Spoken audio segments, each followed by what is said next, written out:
आळंदीमधील ज्ञानेश्वर समाधीपासून जेथे संत ज्ञानेश्वर महाराज व योगी चांगदेव यांची प्रसिद्ध भेट झाली हे तेच ठिकाण म्हणजेच विश्रांतवड.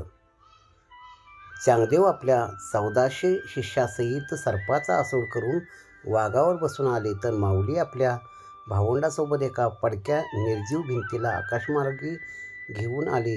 येथेच चांगदेवांचे गर्वहरण झाले. त्यांच्या शिष्यांनी येथे विश्रांती घेतली म्हणून या जागेला विश्रांतीवड असे म्हणतात. आळंदी ते वडगाव रोडवर ज्ञानेश्वरांनी चालवलेल्या भिंतीपासूनच 2 ते 3 किलोमीटर अंतरावर असलेला हा विश्रांतवड आहे. या विश्रांतवडावरती महादेवाची पिंड असून रोडलगत एक मोठा वड आहे. या वडाच्या जागाखालीच ज्ञानेश्वर आणि चांगदेव यांची भेट झाली.